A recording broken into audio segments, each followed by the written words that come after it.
The order we received from our commander-in-chief was focused, it was powerful, and it was clear. We devastated the Iranian nuclear program. I know that battle damage is of great interest.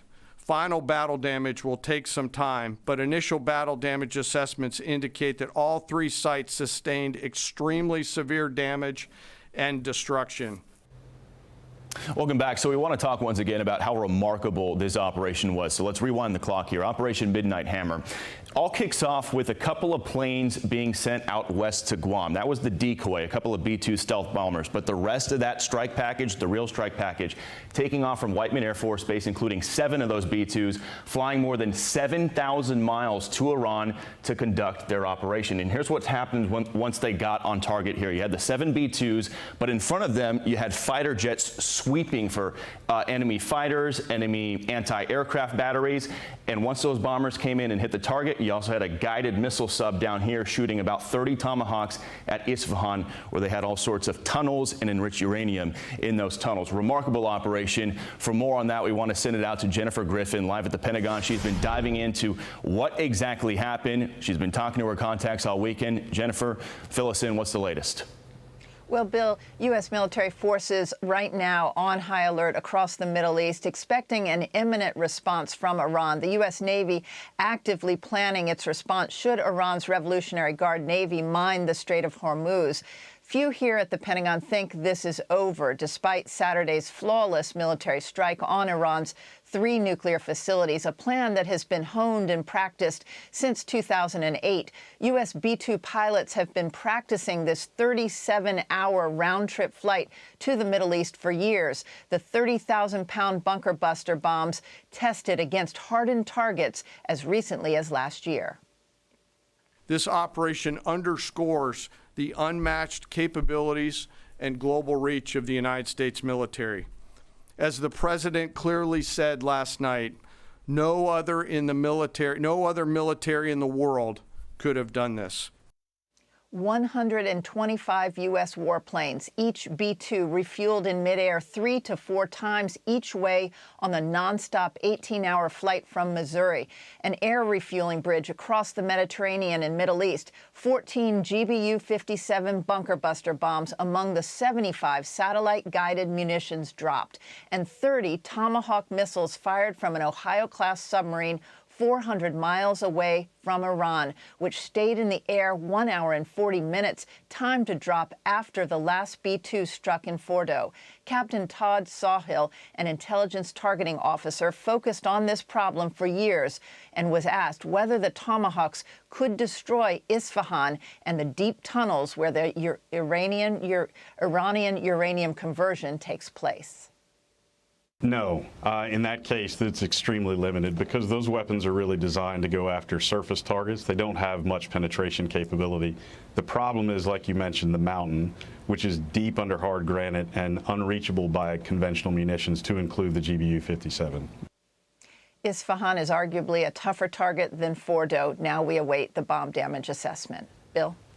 And reportedly not a single shot fired at our aircraft. Remarkable stuff. Jen, good to see you. Thank you. And let's bring in retired General Jack Keane. He's a Fox News senior strategic analyst. And this is, I've learned about Iran from you for quite a long time. And I think that one of the things you could do to help reset everybody's mindset is just how much the Iranians have been going after Americans in the last several decades. Yeah, it's really quite stunning. And as time moves on, we have a tendency to forget what the realities of history. The regime took over in 1980. After the revolution in 1979. And in 1983, they blew up 2 of our embassies, one in Lebanon, one in Kuwait. And when the folks moved out of the U.S. embassy in Lebanon, they blew up the annex. They also took down the Marine barracks. There are 241 Marines killed in that. And then they also blew up Air Force barracks in Saudi Arabia in the 90s. And then as we moved into the war in Iraq, the Iranians put together the scientists and engineers an advanced IED that could take down anything on the battlefield. Up to that point, people were putting mortar rounds and artillery rounds, buried them in the ground. A vehicle comes by, remotely blow that vehicle up. this would penetrate from the side. It took down scores of tanks, scores of Bradley vehicles, all with soldiers in them. It was a remarkable weapon, and they instructed the militias, do not shoot these at Iraqi security forces. Certainly don't waste them on civilians. These are only for Americans, and go after the biggest vehicles, because that will intimidate the Americans. I was taken to a boneyard by a brigade commander when I was assistant Petraeus during the surge period in 2007, and he showed me scores of tanks and Bradley vehicles that have been destroyed. The official count of number of Americans dead as a result of that, 603. I asked General Austin, he was the last four-star commander. We spent years together at Fort Bragg, and he said, I know what the numbers are, but in my judgment, looking at this, it's much closer to 2,000. So you add all of what I just said to you, and the 2,000 he claims, that's right up where the World Trade Center and what took place in the Pentagon is. They have been killing us for years. They took us hostage for a period of almost 10 years, and they killed the CIA station chief out of Lebanon as well. And listen, during the last 4 years under the Biden administration, in our bases in Iraq and Syria, they attacked us no less than 350 times. Kurilla, who was the commander then and the commander now, who organized the strike, recommended to the Biden administration, we're shooting back at the militias, but to stop this, we have to shoot back at Iran. He provided them 120 targets, only military, no economic, no engineer, no nuclear, and they rejected all of it. We never did it. And we never took on the Houthis by going after Iran. And the president walks out of office with 350 attacks taking place and no response. The Houthis taking control of the Suez Canal and the Red Sea, and no response to stop them. General, the Pentagon says our planes got in and got out without ever being detected, without a shot being fired at them. Do you attribute that more to our stealth technology, or Israelis degrading the air defense systems, or maybe a little bit of both?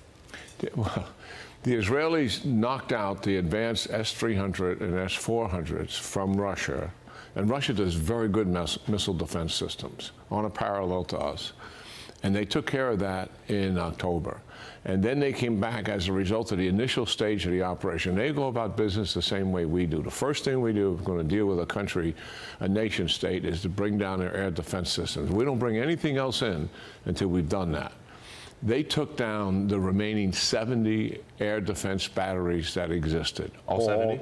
All of them. Wow. That is why no shot was fired. Now, the B-2s, they obviously are stealth bombers, and we had stealth fighters participating in that, and they would likely not be detected in any event. But what the Israelis did deserve a huge amount of credit.